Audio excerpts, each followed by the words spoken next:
So welcome to the first widescreen screencast video lesson.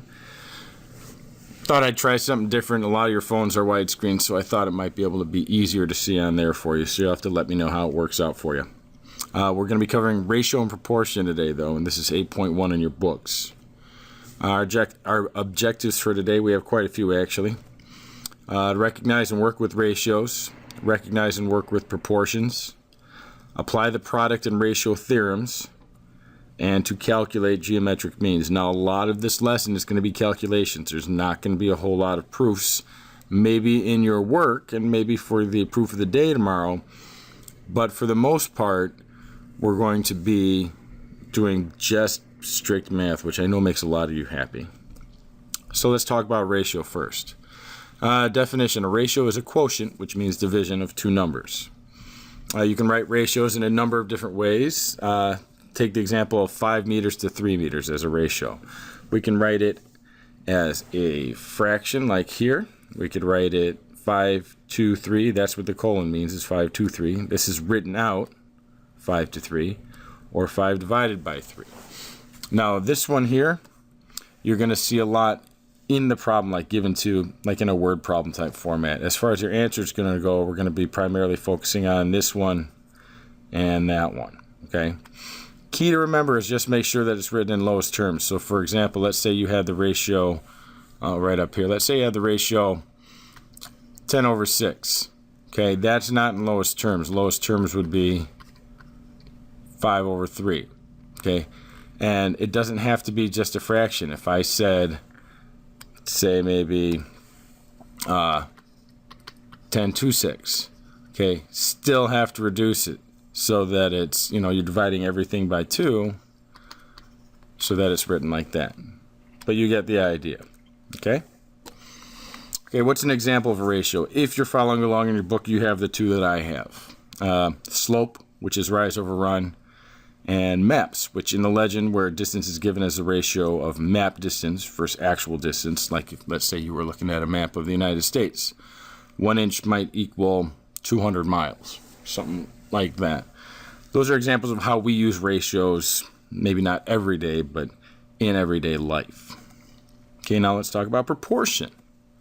Definition: proportion is an equation stating that two or more ratios are equal. So we're talking about multiple ratios. Examples of that would be 1/2 equals 5/10, 5 to 15 equals 15 to 45, A over B equals C over D, and A to B equals C to D. Now, what you might notice here is that a proportion doesn't have to be reduced, okay? But they are still equal. If I take 1/2 and times the top and bottom by 5, I'm going to get the 5/10. So we're saying they're equal, they're equivalent, they are the same. If we fully reduced this, this would be 1/2. Same with these.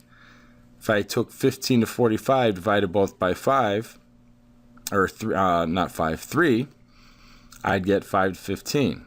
Alternately, if I took everything and I divided it to its lowest possible form, 5 would go into 15 3 times, so this would be 1 to 3.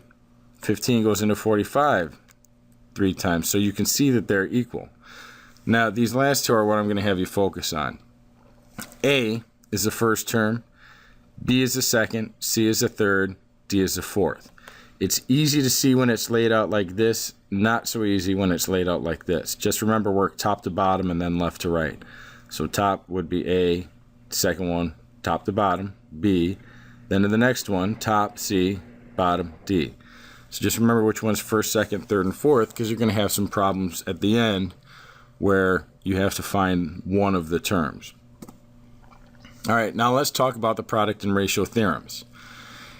In a proportion containing 4 terms, the first and fourth terms are called the extremes. So if we were thinking A over B equals C over D, A and D would be the extremes. Second and third terms, the middle terms, are called the means. Okay, so Theorem 59 states that in a proportion, the product of the means is equal to the product of the extremes. And you can shorten this to means extremes product theorem. All right, so this allows us to multiply out a proportion. So for example, if I have A over B equals C over D, then AD has to equal BC, meaning A times D would be this, you would get the same answer as if you took B times C. Make sense? I certainly hope so. All right, theorem 60 states that if the product of a pair of non-zero numbers is equal to the product of another pair of numbers, then either pair of numbers may be made the extremes and the other pair made the means of a proportion. And this is the means extremes ratio theorem. Now, written and spoken out loud, it seems like a lot and it's really confusing, but it's not. Okay, how did that get, what the heck? Anyway, geometric mean. And we'll go back to, the other one. I'll explain what I mean. It kind of leads into this. In a mean proportion, the means are the same. Okay, so like in this one, we've got 1 over 4 equals 4 over 16, or A over X equals X over R. So you can see how these two terms are the same. These two, your mean terms, okay? Mean proportion. See how that works? Okay, so the definition of this is, if the means in a geometric proportion are equal, either mean is called a geometric mean or mean proportional between the extremes. This is really wordy as far as this unit goes. I get it. But in practice, it's a heck of a lot easier. Okay, so like in the first example, 4 is a geometric mean between 1 and 16. And the mean proportional in the second example, how would we find that? Well, there's two ways. So let's go back for a second. So the geometric mean is X. But let's say you needed to find what that is. That's where you come to this. What is the difference between an arithmetic mean and a geometric mean? So let's find the geometric and the arithmetic mean between 3 and 27. So with math, just basic stuff, when you're asked to find the mean, that's nice and easy. You take the average. That's what mean is when it comes to arithmetic. So you just add the 2 and divide by 2, right? 3 plus 27 divided by 2, that's 30 over 2, which equals 15. Geometry, it's a little bit different. We write a proportion using 3 and 27 as the extremes and X as both means, because remember, it's the same. So we would write 3 over X equals X over 27. Now remember, you're going to be cross-multiplying, so we're going to multiply our means and multiply our extremes together. So that gives you X squared equals 81.